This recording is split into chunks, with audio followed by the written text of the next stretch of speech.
Sir ఏపీలో సాక్షి, TV9 ఇటువంటి కొన్ని ఛానల్ని బ్యాన్ చేశారు కదా వీటి ప్రసారాలని. అయితే ఇప్పుడు దీని పట్ల ఢిల్లీ హైకోర్టు రియాక్ట్ అయింది అని అంటున్నారు. మరి అది ఏ విధంగా రియాక్ట్ అయింది? మరి బ్యాన్ చేసిన దాన్ని మళ్ళీ ప్రసారాలు కంటిన్యూ చేసే అవకాశం ఏమన్నా ఉందంటారా సార్? యా, మనకి మామూలుగా మనం ఆల్రెడీ దీని మీద చెప్పుకున్నాము. ఎందుకంటే ఈ గవర్నమెంట్ ఫామ్ కాకముందే ఎంఎస్ఓ అంటే మల్టీ సిస్టమ్ ఆపరేటర్స్ అంటారు. ఎంఎస్ఓల ద్వారా సాక్షి, తర్వాత ఎన్టీవీ, టీవీ9, 10 టీవీ ఈ 4 టీవీ ఛానళ్ళ ప్రసారాల్ని ఆపేశారు ఆంధ్రప్రదేశ్లో. అప్పటికి ఇంకా గవర్నమెంట్ ఫామే కాలేదు కానీ ఆల్రెడీ తెలుగుదేశం నాయకులు వాళ్ళని బెదిరించి ఆపేశారు. ఓకే. గతంలో కూడా జగన్ కూడా ఆంధ్రజ్యోతి, టీవీ5 వీటిని చాలా చోట్ల రానివ్వలేదు. బట్ ఈ స్థాయిలో అయితే సిస్టమేటిక్గా చేయలేదు.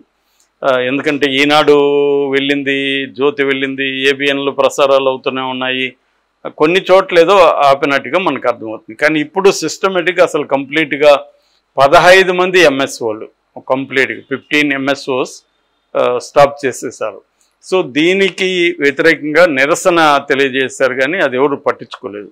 దాంతో ఎన్బిఎఫ్కి కంప్లైంట్ చేశారు, అంటే న్యూస్ బ్యూరో ఫెడరేషన్ వాళ్ళకి కంప్లైంట్ చేశారు. వాళ్ళు ఈ ఎన్బిఎఫ్ కూడా ప్రకటనలు ఇచ్చింది, నిరసన తెలియజేసిన అన్ని చేశారు. దాంతోపాటు వాళ్ళు ఏం చేశారంటే ఢిల్లీ హైకోర్టులో పిటిషన్ వేశారు. ఢిల్లీ హైకోర్టులో ఎందుకు వేశారంటే ఈ కేంద్ర ప్రసార మంత్రిత్వ శాఖ ఢిల్లీ పరిధిలో ఉంటుంది కాబట్టి ఈ ఎన్బిఎఫ్ ఢిల్లీలో హైకోర్టులో కేసు వేశారు. దీని మీద విచారణ జరిపి సమగ్రంగా పరిశీలించిన తర్వాత ఢిల్లీ హైకోర్టు ఈ 15 మంది ఈ ఎంఎస్ఓలకి నోటీసులు పంపించింది. ఇది కరెక్ట్ కాదు, మీరు అర్జెంటుగా ఈ 4 ఛానళ్ళకి మళ్ళీ ప్రసారాల్ని వదలండి, ప్రజలకు అందించండి. ఇలాగ టార్గెట్గా కొన్ని మీడియా హౌసులు వాళ్ళ అభిప్రాయాలు చెప్పుకునే స్వేచ్ఛను ఆపడం అనేది ఇది ఖచ్చితంగా రాజ్యాంగ విరుద్ధము అని చెప్పి హైకోర్టు చెప్పింది. ఇది ఒక రకంగా వీళ్ళకి ఓరట అని చెప్పచ్చు సాక్షి వాటికి.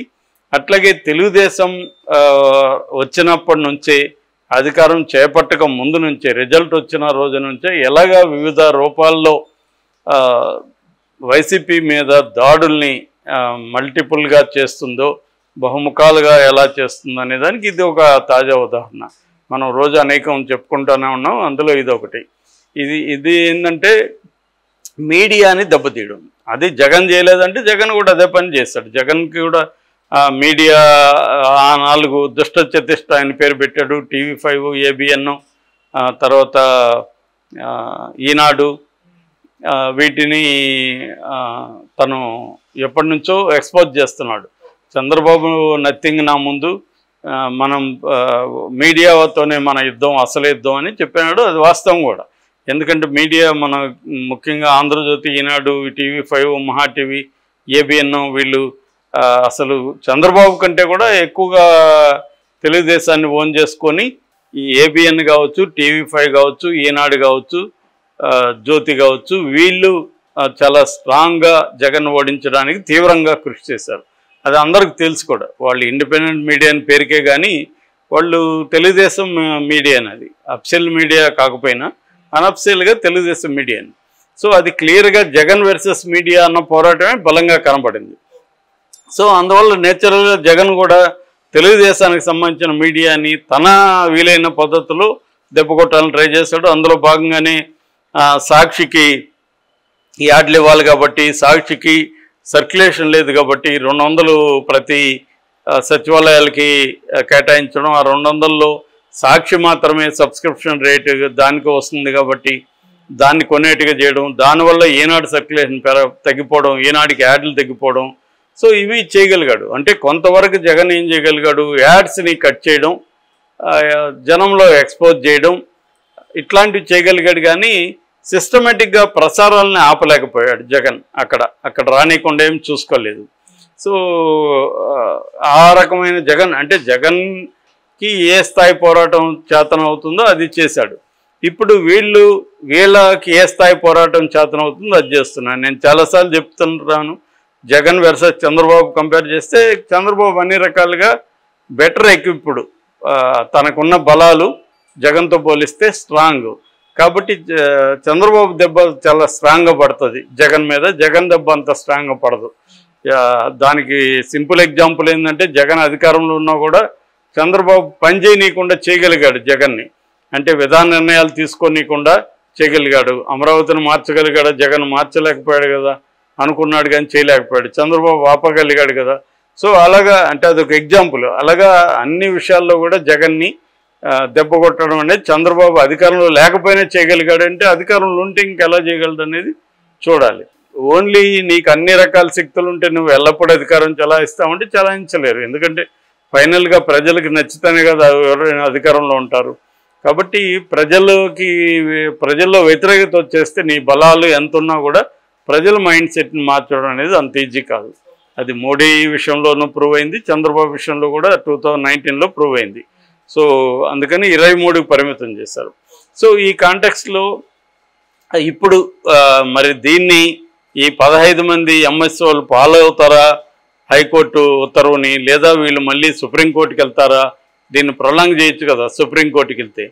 సో అలా వెళ్తారా అనేది చూడాలి. సహజంగా అయితే నాకు తెలిసి వీళ్ళు అంత ఈజీగా వదిలిపెట్టరు. న్యాయ వ్యవస్థ మీద చంద్రబాబుకు ఉన్న పట్టు మనకు తెలుసు. కాబట్టి దీన్ని ఈయన సుప్రీంకోర్టుకి తీసుకెళ్తాడు ఖచ్చితంగా. ఈయన చేయలేదు, అది టెక్నికల్గా తీసుకున్నప్పుడు ఎంఎస్ వాళ్ళే, కానీ చేసింది వీళ్ళే. గతంలో ఇక్కడ కేసీఆర్ చేయలేదా? ఇదే పద్ధతి కేసీఆర్ కూడా ఎంఎస్ వాళ్ళని ఉపయోగించి కేసీఆర్ ఆంధ్రజ్యోతి, TV9 లాంటి వాటిని తొక్కేశాడు ఇక్కడ. మరి ఇదే ఆంధ్రజ్యోతి ఏమో అక్కడేమో రివర్స్లో ఉంటుంది.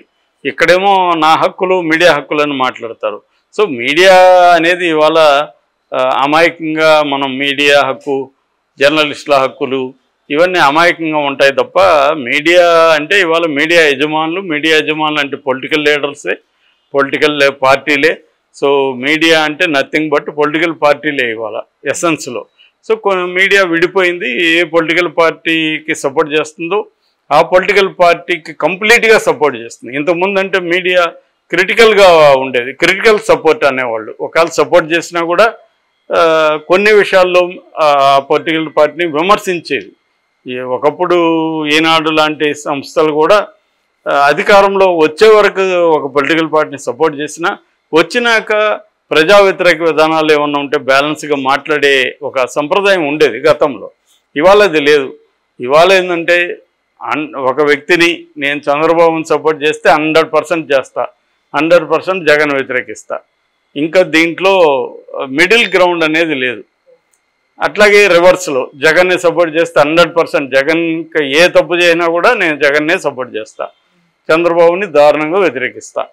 అంతేగాని క్రిటికల్ సపోర్టు, ఒకవేళ నువ్వు చంద్రబాబుని సపోర్ట్ చేయి కానీ క్రిటికల్గా ప్రజా వ్యతిరేక విధానాలు ఏమన్నా చంద్రబాబు చేస్తుంటే ఆయన విమర్శించడం, ఎత్తి చూపించడం ఇది లేదనమాట. సో అందువల్ల ఇవాళ మిడిల్ గ్రౌండ్లో ఉండి పనిచేయడం అనేది జర్నలిస్టులకైనా, మేధావులకైనా, ప్రజాసంవాదులకైనా, పౌర సంఘాలకైనా చాలా చాలా డిఫికల్ట్. ఏదన్నా ఒక దాని వైపు ఉంటే నీకు ఇబ్బంది తక్కువ. ముఖ్యంగా అధికార పక్షంలో ఎవరుంటే వాళ్ళతో ఉంటే నీకు ఏ బెడదా లేదు. ఎందుకంటే నీకు ప్రతిపక్షం అంత స్ట్రాంగ్ కాదు కాబట్టి నేనేం చేయలేదు. అందుకని మ్యాక్సిమం మనం చూస్తే అధికార పక్షం వైపే, ఒకప్పుడు జగన్ వైపు మాట్లాడే వాళ్ళు కూడా ఇప్పుడు మెల్లగా అధికార పక్షం వైపు ఎందుకు వచ్చిందలే మనకని వెళ్ళిపోతున్నారు. సో ఇది ప్రజాస్వామ్యంలో మీడియా అనేది 4th పిల్లర్గా అంటారు మనకి, వాచ్ డాగ్ అని. కానీ ఇప్పుడు మీడియాని క్యారెట్ అండ్ స్టిక్ పాలసీ అంటే వాళ్ళకి ఏదైనా వేయడం, వాళ్ళని తమ వైపున లెక్కోవడం, లేదంటే ఆ సంస్థల్ని కొనేసుకోవడం, తమ గ్రిప్పులో పెట్టుకోవడం, లేదంటే బెదిరించడం, కేసులు పెట్టడం, జైలుకి పంపించడం, ఈ టెక్నిక్స్ని ఫాలో అవుతున్నారు అన్నమాట. సో ఈ క్రమంలో ఇప్పుడు చంద్రబాబు కూడా అదే చేస్తున్నాడు. హైకోర్టు తీర్పు అనేది అయితే సాక్షి వాళ్ళకి ఊరట అని చెప్పొచ్చు. కానీ ఇది అమలవుతుందా అనేది చూడాలి.